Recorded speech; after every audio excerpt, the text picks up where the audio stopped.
We're going to begin our service with song, so I invite you to rise in body and spirit to sing Rise Up, O Flame, to kick us off for the new year. We're going to sing this all together, and then we're going to break in round, so just follow along.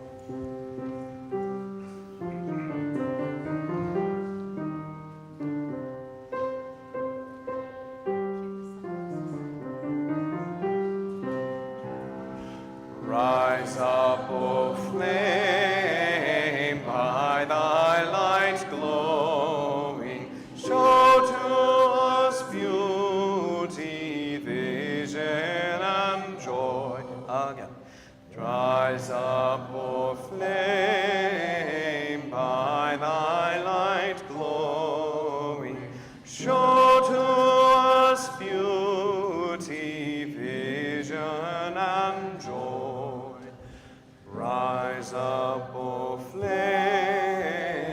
rise up, O flame, show to us beauty, vision, and joy. Rise up and joy, rise up, O flame, show to us beauty, vision, and joy.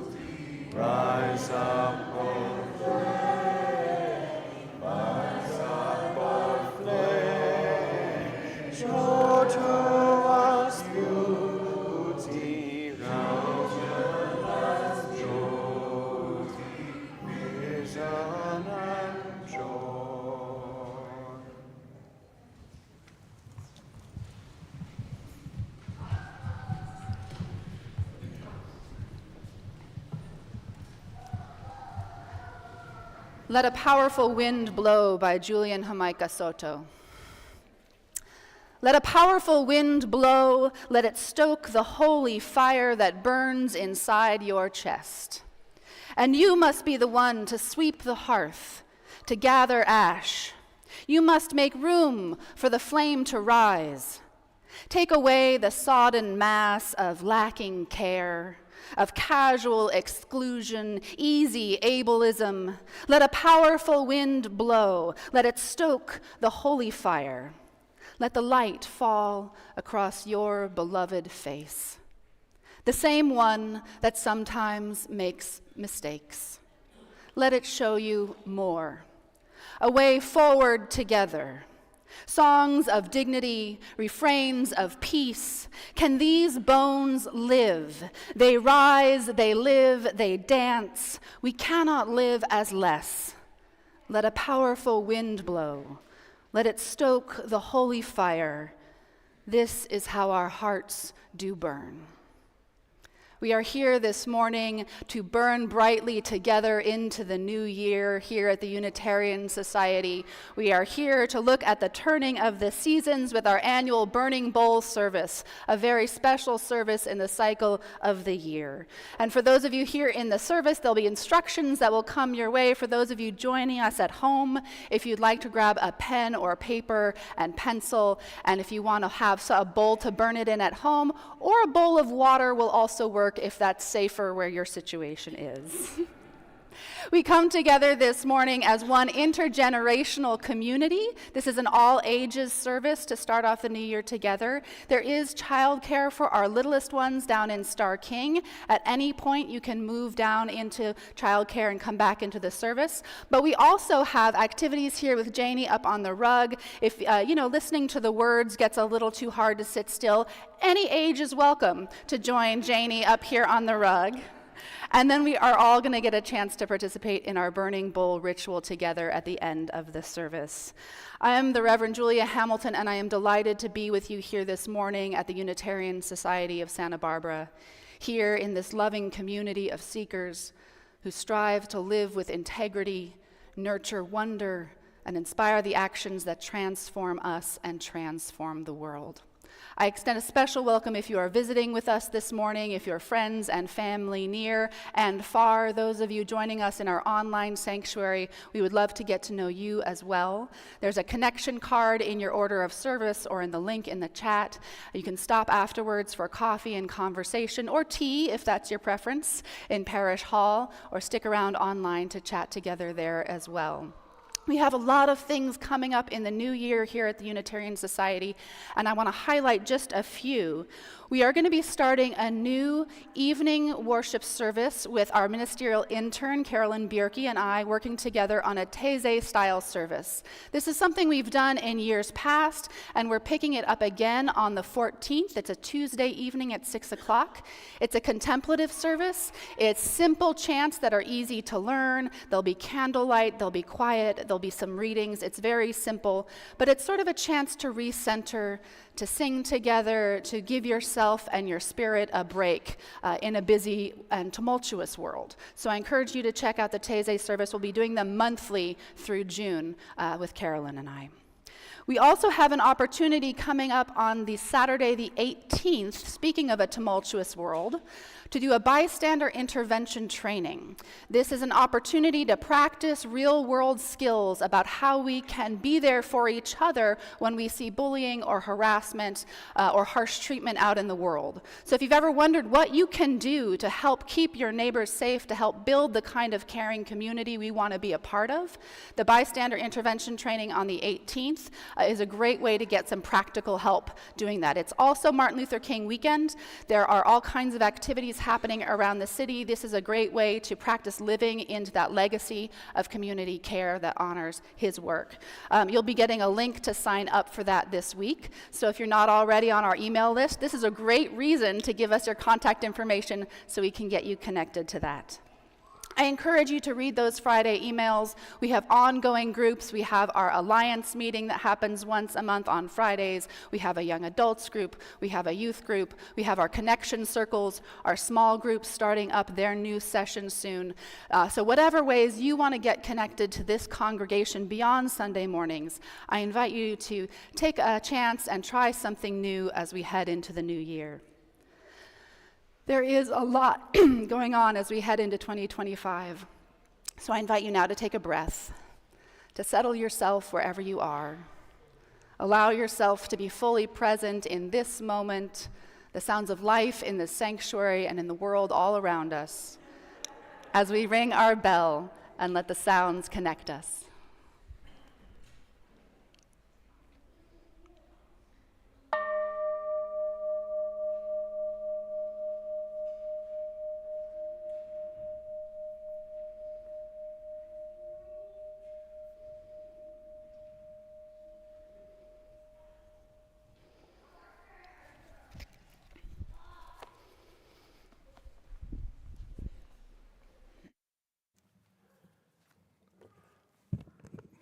Good morning.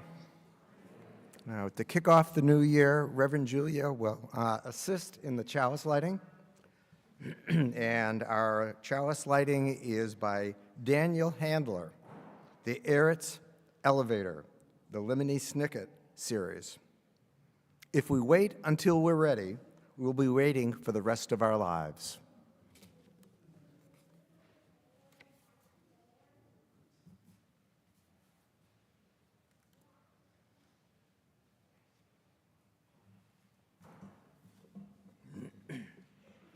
You do that well.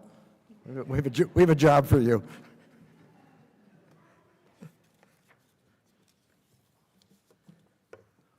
One good thing, January the 5th, 2025. As we mourn the death of former President Jimmy Carter and remark on his political and policy legacy, doctors are remembering his efforts to prevent disease and his legacy in furthering global public health. The 39th president spent 5 decades doing good things. President Carter and the Carter Center in Atlanta helped spearhead a successful international campaign with the goal of eradicating guinea worm disease, a parasitic infection caused by the consumption of contaminated drinking water. Water from ponds and other stagnant bodies of water can contain tiny crustaceans, commonly known as water fleas, which in turn can be inflicted with guinea worm larvae, according to the Center of Disease Control and Prevention. Nobody wanted to take this on, Jimmy Carter told ABC News during a 2015 interview on Good Morning America. So I decided to take it on. In 1986, guinea worm disease afflicted 3,500,000 people every year in 21 African and Asian countries. Disease incidence has since been eradicated by 99.99% to just 14 human cases in 2023. According to the Carter Center, 100 million people over 40 years have been given the opportunity to live a full life thanks to one person caring. Thank you, and bless you, Jimmy Carter.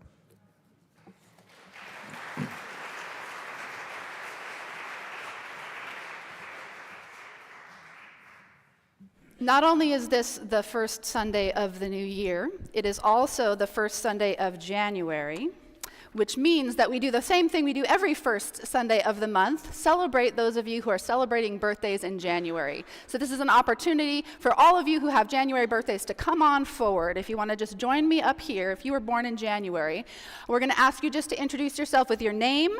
If you want to say how old you are, that's fine, but that's always optional. If you want to say the date of your birthday, and then we're going to just send a little love your way. So come on forward, January birthdays. And if you're joining us online, you can always type into the chat your name and birthday, or the birthdays of anybody else you want to recognize. So come on up, January babies. It's nice to see you all up here. All right. We'll start with you. Do you want to start? Say your name and birthday. My name is Max, and my birthday was on the 4th. On the 4th. Excellent. And Charlotte's going to give you a birthday star. Judy Robinson, and I will be 82 on January 14. Melinda Stavely, and I will be 81 on January 18. Ellen Broidy, and I'll be 79 on January 23rd. Alex Overby, and I'll be 30 on January 24th. Judy Fontana, January 10th, and I will be 77. Karen Mead, on January 16th, I'll only be turning 72. Janet Brinkman, also January 16th, but I'll be 78. Kyle Stewart, and I will be 38 on January 20th. Wonderful. So let's take a minute and send some love and join me in the spirit of a birthday blessing for these folks. May the coming year unfold for you with joy, health, and community to hold you. May your heart grow more open to the world. May your mind be inspired by the wonder of this universe. May your soul grow deeper together. We hope that the coming year for you brings people to laugh with you in the good times and cry with you in the hard times. The world is a richer place because you are in it. Happy birthday. Let's give them a round of applause. You may be seated.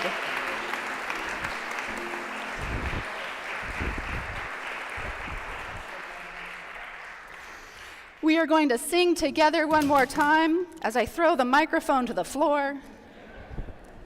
Please rise in body and spirit and join in singing Circle Round for Freedom, number 155. The words will also be on the screen.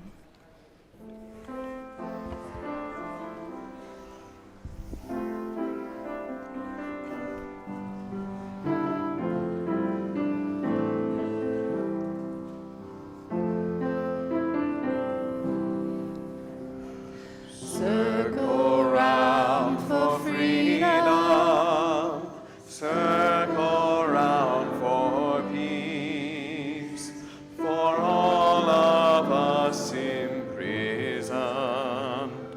Circle for release, circle for the planet, circle for each soul, for the children of our children. Keep the circle whole. Circle round for freedom. Circle round for peace. For all of us imprisoned. Circle for release. Circle for the planet. Circle for each soul. For the children of our children. Keep the circle whole.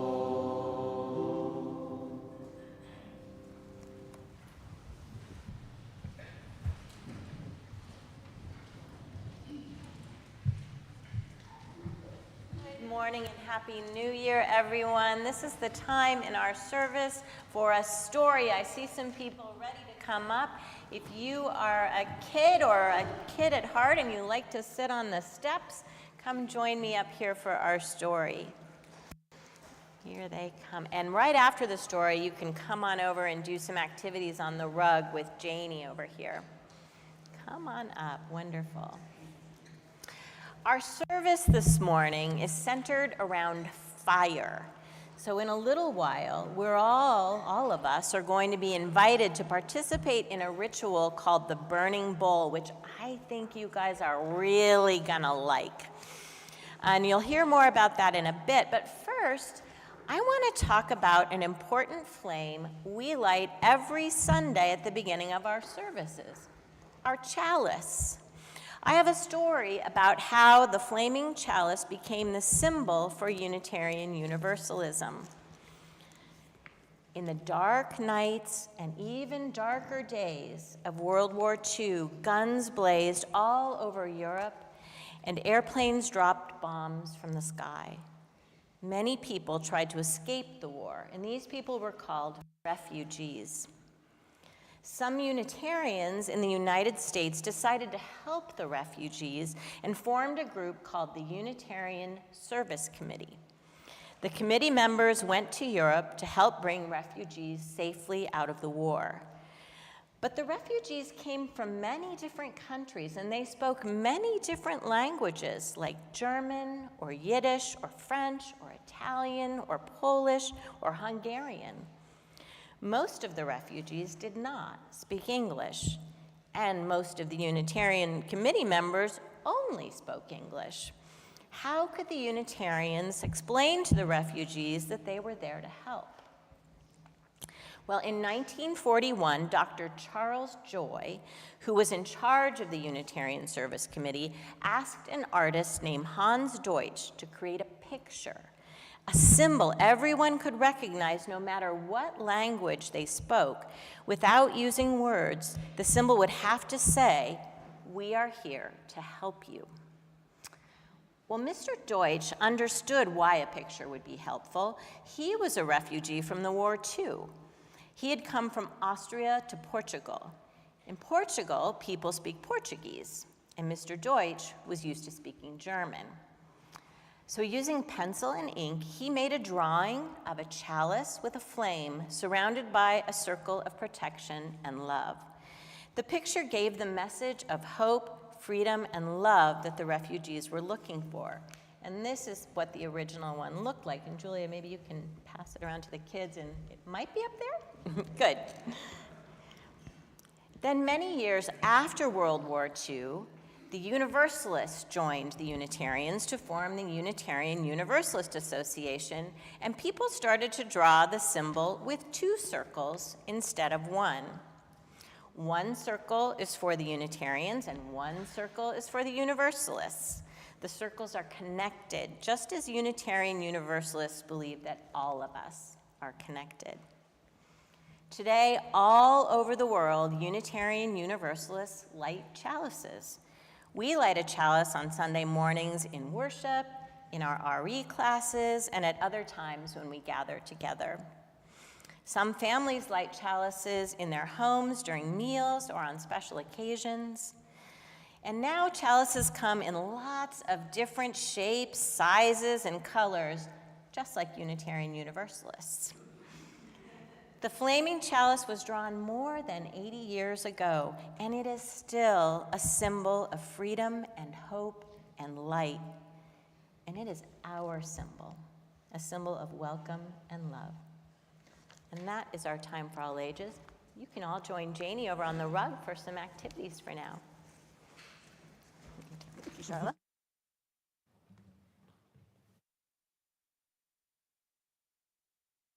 I see John Altman coming forward. As we turn toward the new year, we are talking a lot about the vision we are casting for our community. John Altman is a member of our board of trustees and wants to talk a little bit about that vision.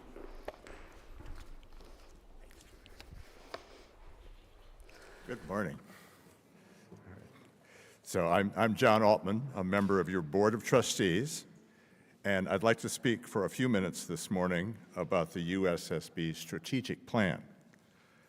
Last year in March, more than 100 of us participated in small group visioning meetings or completed the online survey.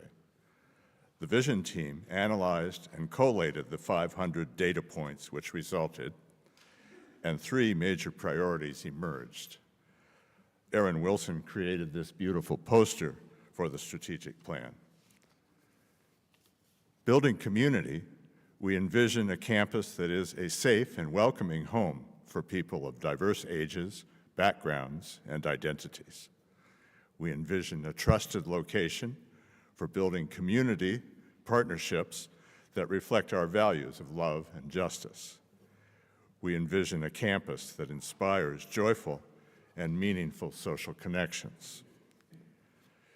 Building accessibility, we envision a place where people of diverse abilities participate seamlessly in all aspects of community life.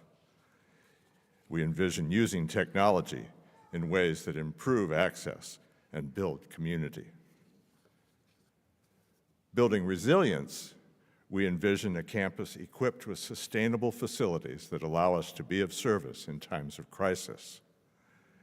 We envision a campus that models our commitment to climate action and care for the environment.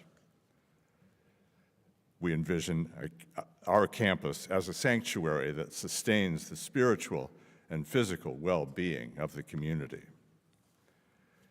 As we move ahead this year into our capital campaign, let's bear in mind that the strategic plan encloses and empowers the capital campaign. Almost every proposed adjustment and enhancement in the capital campaign is based on the strategic plan. The strategic plan is the why and what. The capital campaign is the how. What happens to our shared vision after the capital campaign reaches its successful conclusion? Stained glass windows re-leaded, heat pumps installed, our campus beautified and made both more accessible and more resilient. We'll have good reason to feel proud of our work and generosity, but will we be done with visioning? I'm thinking not, and hope you will agree with me that visioning should be an ongoing process, something we find time to do together on a regular basis.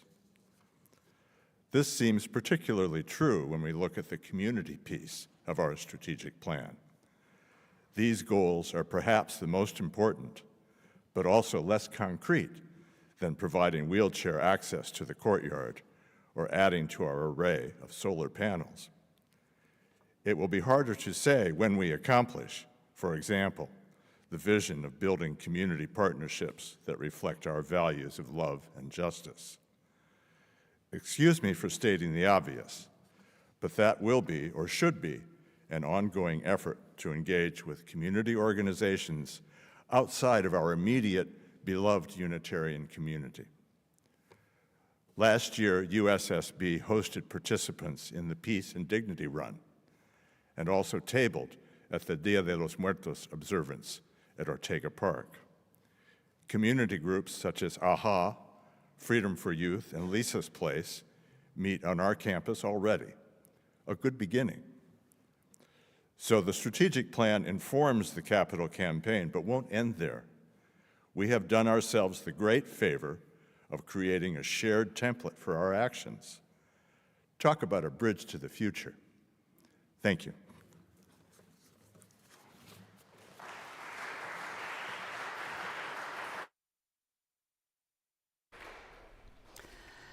As we prepare for our burning bowl a little later in the service, I invite you into a time of meditation and reflection, leading us into thinking about what we might want to release this year. And I'm going to start with these words by Judy Brown, her poem titled Fire. What makes a fire burn is space between the logs, a breathing space. Too much of a good thing, too many logs packed in too tight can douse the flames almost as surely as a pail of water would. So building fires requires attention to the spaces in between as much as to the wood. When we are able to build open spaces in the same way we have learned to pile on the logs, then we can come to see how it is fuel and absence of the fuel together that make fire possible. We only need to lay a log lightly from time to time. A fire grows simply because the space is there, with openings in which the flame that knows just how it wants to burn can find its way. We all long for a breath sometimes, a space between the logs that have been laid down that make up our life. We all have things that we have been carrying from the past year that we wish we could clear away, move aside, set down. Stories that weigh on us, get in the way of us moving forward in the way we hope to. We have habits we've been holding on to that we wish we could release. We have mistakes we need to forgive ourselves for. Space of grace and possibility that we need to create by letting some things go. This ritual, this burning bowl, is a chance to borrow some of the elemental power of fire to help us clear some space for the new year. Using fire from the flame we kindle each week in our chalice. And today we will invite that flame to help us let go. So I am going to light our burning bowl.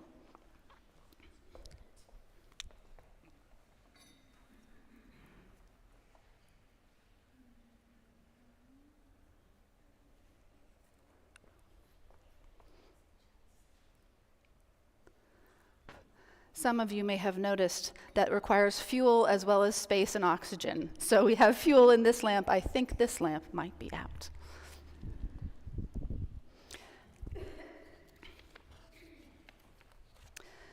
We use this moment this morning to release whatever it is that we are longing to let go, that holds us back, to burn away the burdens and mistakes that maybe are taking up too much oxygen.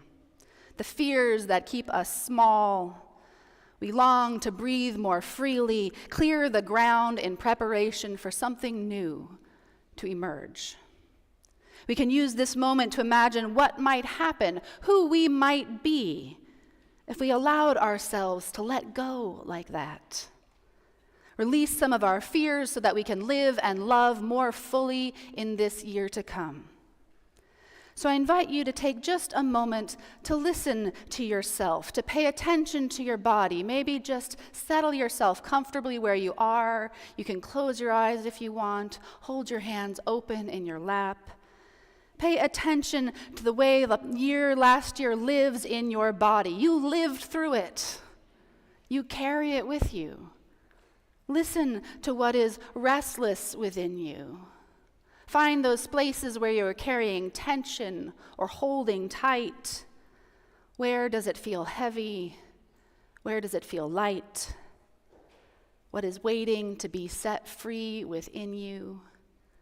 If you're one of our younger folks here this morning, you can pay attention to your bodies too. How does it feel right now in your hands and in your head and in your stomach? And as you pay attention, perhaps something is emerging that you are ready to name. Some habit or story, some event about the world even maybe that you want to let go of, hold more lightly, make some space around. Think about one word or phrase that might symbolize that very specific thing that you are looking to let go of this year. If you're here in the sanctuary, during our offertory, we're going to pass around little baskets with little slips of something called flash paper. It's specially treated paper so that when you light it, it's consumed in a bright flash and leaves no ash or residue. And for those of you at home, this is when you'll need to gather pen and paper and something to burn, a burning bowl of your own, or maybe some water to let it dissolve in. And younger folks, you're going to be able to help your parents with this. And because fire is powerful, we know it needs safety and respect and care, which is why we do this in a caring community together. And once you have some clarity about what it is that you want to write down, and you'll have through the rest of the offertory to think about this, you don't have to know right now, you can let it emerge. When we pass those slips of paper around, go ahead and write a word or phrase on it, and no one will see it except you and the flame and the universe. Let us sing together. You can stay seated right where you are. Matthew is going to teach us a song called Loosen, Loosen. It's a song that we have sung before. It's a wonderful song to prepare for letting go and starting a new year.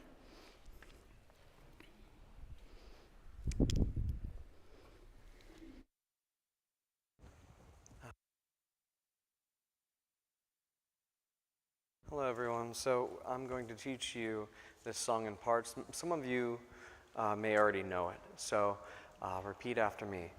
Go ahead. Yeah. Loosen, loosen, baby. Loosen, loosen, baby. You don't have to carry. You don't have to carry the weight of the world in your muscles and bones. The weight of the world in your muscles and bones. Let go, let go, let go. Let go, let go, let go. Wonderful. I'm going to group it together a little bit. So, after me. Loosen, loosen, baby. You don't have to carry.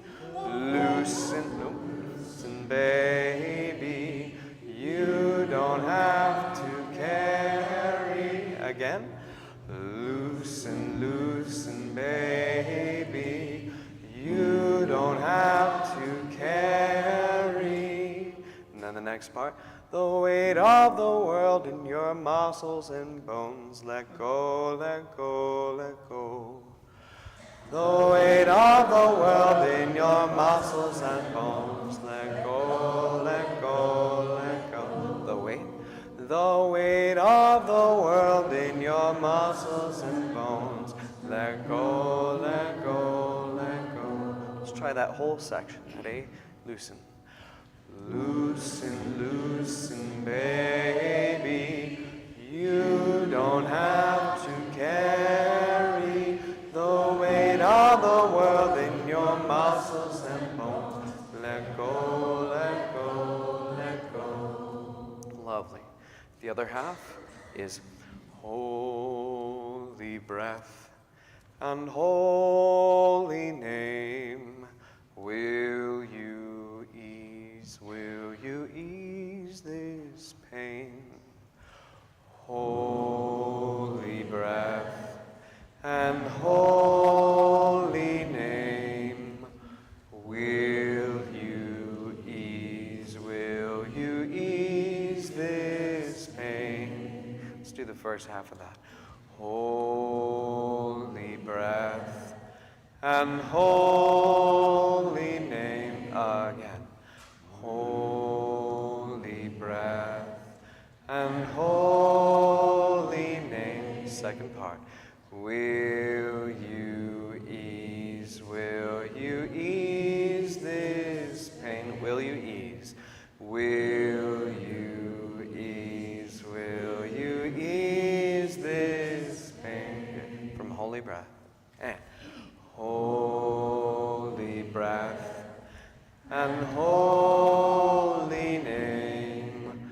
Will you ease this pain? Wonderful. Let's do the whole thing. 1, 2, ready, and loosen, loosen, baby. You don't have to carry the weight of the world in your muscles and bones. Let go, let go, let go. Holy breath and holy name. Will you ease this pain? Loosen, loosen, loosen, baby. You don't have to carry the weight of the world in your muscles and bones. Let go, let go, let go. Holy breath and holy name. Will you ease this pain? Loosen, loosen, baby. You don't have to carry the weight of the world in your muscles and bones. Let go, let go, let go. Holy. Loosen, loosen, baby. You don't have to carry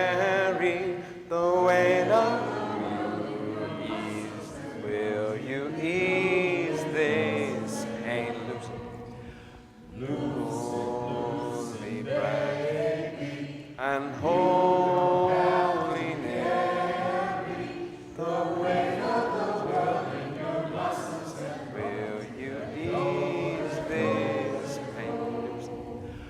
Holy bright and holy Mary, the weight of the world in your muscles, ease this pain. Loosen, baby, you don't have to carry the weight of the world in your muscles. Let go, let go, let go. Loosen, loosen, baby, you don't have to carry the weight of the world in your muscles and bones. Let go, let go, let go. Thank you.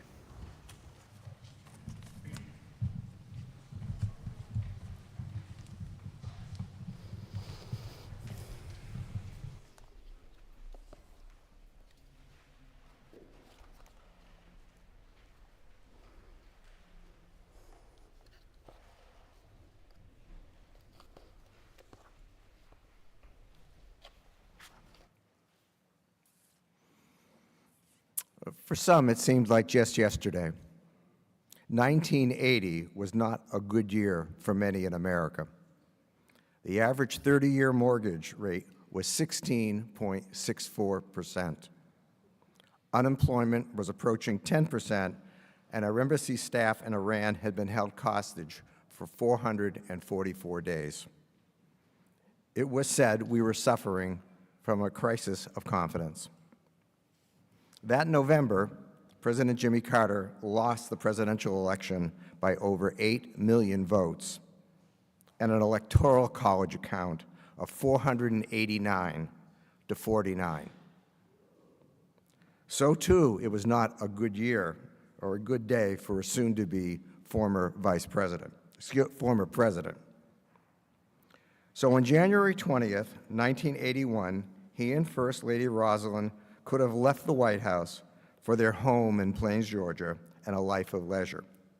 Being a gentleman farmer, writing memoirs, going on the lucrative former president's speaking service, hobnobbing with billionaires to help pay for an enriched retirement, and living comfortably ever after. But they didn't do that.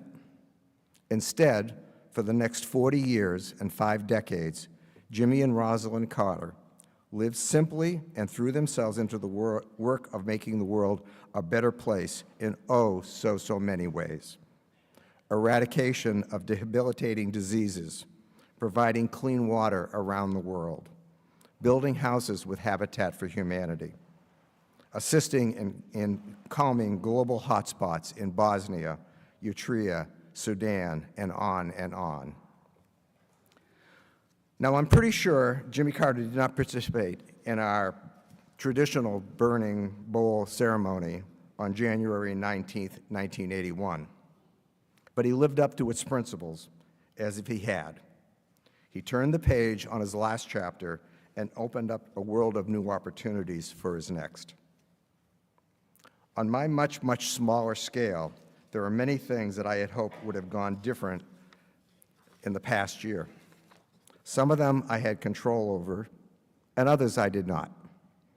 I hope that Americans would choose to turn toward a kinder and more accepting way towards each other. It didn't happen. I had hoped for different results in our national elections, for many did not see it the same way that I did. While there was progress in my own personal development, there are areas that there wasn't quite as much. Shakespeare wrote, "What's past is prologue. Hope can turn into disappointment and fear. Or it's a time to let it go and turn the page." As I think about my own burning bowl and what lies ahead, I want to focus on what I can control and, more importantly, do now. Not tomorrow, not next week, not next year. I fall victim to wanting more information or more time and more certainty before I act. And too often, this pursuit of perfect information becomes delay, defer, and inaction. I don't want to make a mistake or worse, fail. So the question is, what am I going to do now with the information I have to fulfill my promise to make this world a better place? I'd like to say I've got the details all worked out, but I don't. However, I'm open to the possibilities it offers me and others. I'll probably do things I will regret, and if I do, I'll say I'm sorry, I'll ask for forgiveness, and try not to do it again. But on second thought, making mistakes trying to do something good, not a bad way to fail. Life is short and not meant to be perfect. It's about doing the best you can at the time, not tomorrow, not next week, not next year, when the more information, but now. That I can do.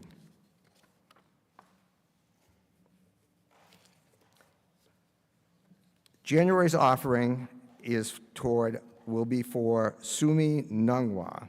Okay, our offering is shared with Sumi Nungwa, an organization whose mission is to provide food, clothing, medical supplies, firewood to Navajo and Hopi elders seeking to maintain their traditional lifestyle on their reservations.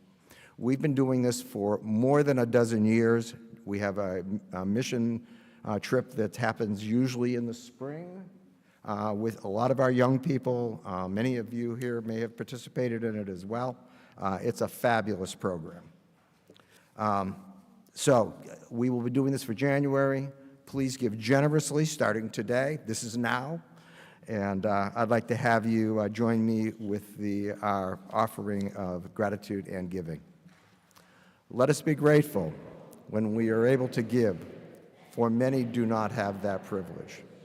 Let us be grateful for those that share their gifts with us, for we are enriched by their giving. And let us be grateful even for our needs, so that we may learn from the generosity of others.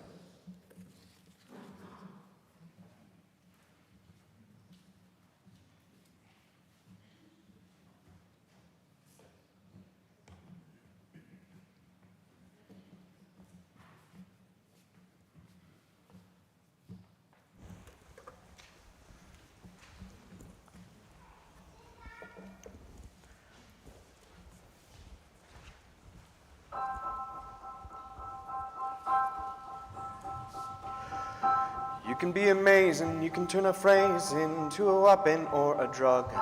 You can be the outcast or be the backlash, somebody's lack of love. Or you can start speaking up. Nothing's gonna hurt you the way that words do when they settle neath your skin.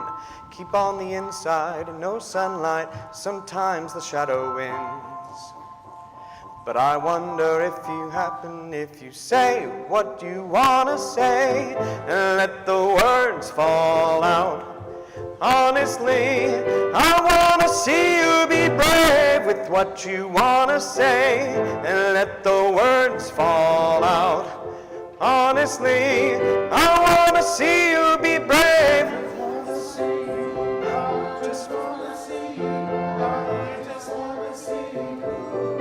Wanna see you be brave. Just wanna see you. I just wanna see you. I wanna see you be brave. Everybody's been there, everybody's been stared down by the enemy, falling for the fear and done some disappearing, bowed down to the mighty. Don't run. Stop holding your tongue. Maybe there's a way out of the cage where you live. Maybe one of these days you can let the light in and show me how big your brave is. Say what you wanna say and let the words fall out. Honestly, I wanna see you be brave with what you wanna say and let the words fall out. Honestly, I wanna see you be brave. And since your history of silence won't do you any good, did you think it would? Let your words be anything but empty. Why don't you tell them the truth? Say what you want to say and let the words fall out. Honestly, I want to see you be brave with what you want to say and let the words fall out. Honestly, I want to see you be brave.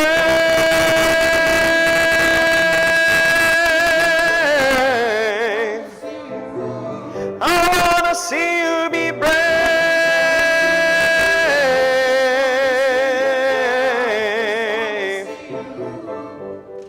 See you be brave. Yeah.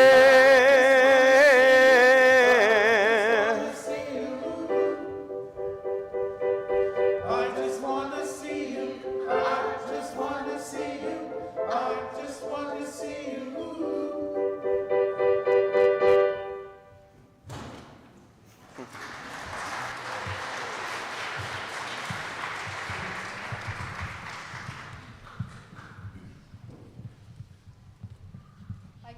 That the fire paper is still being passed around, so don't worry, it will get to you in time for you to bring it up here.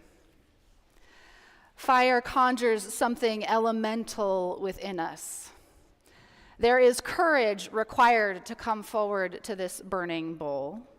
Even when we know we're using this special paper that is designed to burn safely, it still startles our nervous system a little bit to see something burst into flame. Our animal selves know to be cautious around something so powerful, such a powerful agent of change. And there is wonder and awe in this ritual too, that bright burst of paper, the magic, transformative way that one thing suddenly becomes something else right in front of our eyes. It's a sudden release of energy, this burning. From a scientific perspective, it's the energy that is already stored in that little piece of paper you're holding. The fire is there inside that paper right now. But it suddenly breaks open. The bonds crack apart, and the heat and light we see was always there, just in a different form. It's a reminder that a big part of who we are is energy stored in a different form. Snapping and crackling within us, our brains and hearts and muscles responding to the universe around us. We are constantly storing and releasing energy. These micro-transformations happening every second inside of us. It's a beautiful metaphor, isn't it? The potential for transformation that resides inside of us all the time. Sometimes quiet and stable, like this paper, and sometimes bursting into flame in moments that break us open and invite us into transformative change. But it also reminds us that change and transformation don't just require intention, but also action. It requires something from us, a little courage, a movement toward the flame, a willingness to let go, and the risk of relationship, being part of a community where we can see we are not alone in this work, but are one of many bright little flames, each one a prayer, a hope, a possibility that we nurture in each other. So this morning we set intentions, we notice patterns, we ask forgiveness, we give grace, we kindle hope, we write our messages to ourselves and to the universe, and we release them into the fire, not because it's magic, but because we know that the work of transformation requires our participation. So it's time to participate, my friends. We're going to ask you to come forward, starting here at the front, so the folks in back have some time to write on their paper. We're going to ask you to come down the center aisle to the burning bowl up front. And if you don't want to come forward, you can always hand your paper and ask your neighbor to bring it forward if you'd prefer. When you release your paper into the flame, go ahead and do it very quickly. And I'm going to ask Gary to come forward and demonstrate. Gary, will you demonstrate how we're going to do this? John has some paper for you right here. Do we need the The fire extinguisher is right there too, so don't worry. It's very simple. You just hold it by a corner of the paper. After you've written your word on it, hold it over the lamp. And as soon as it catches fire, just let it go. That's all. And if you are more comfortable, Gary and I can also help out. And for those of you who are at home, you can burn your paper now or later after the service when you are in a safer place, or drop it into a bowl of water and let the writing dissolve. So let us begin. Please come forward with your papers.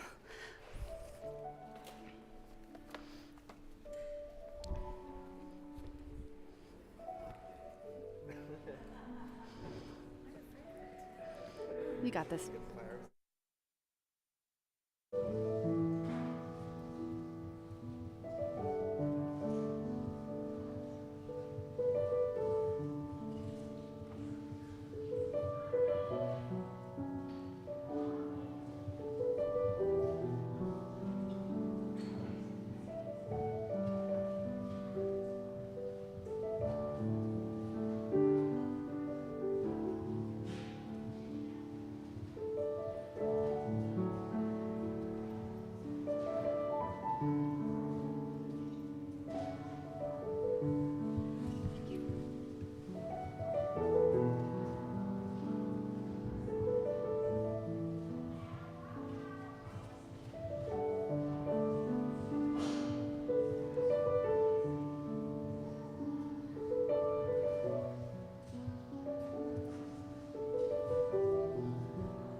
He said about life being a participatory sport. Sometimes letting go requires more than one try. Please join me in just a quick blessing for all that we have released into this space. May love enter into that breathing space that we have created by what we have released. May courage guide us into new becomings, and peace flow into all the possibilities that this new year holds. You are all brave and extraordinary human beings. Welcome to the new year. Let us sing together one more time, number 34, Though I May Speak with Bravest Fire. Please rise in body and spirit.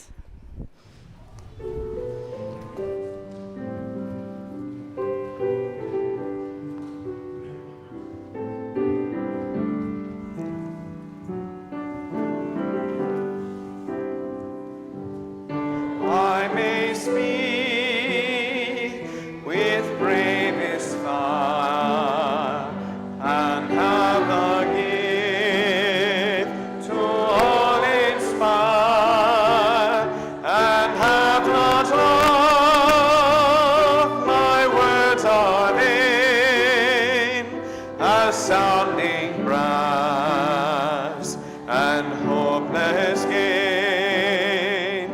Though I may give all I possess, and striving so my love profess, but not begin by love within, the prophet soon turns strangely thin. Come, Spirit, come, our hearts control, our spirits long to be made whole. Let inward love guide every deed, but this we worship and are free.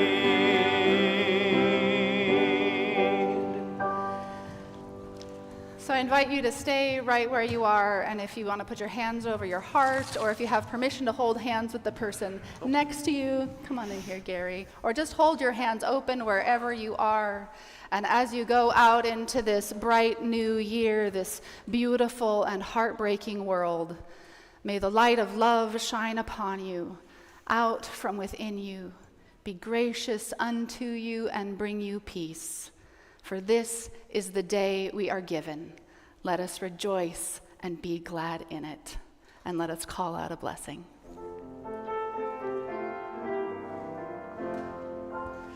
Call out a blessing, call out a blessing.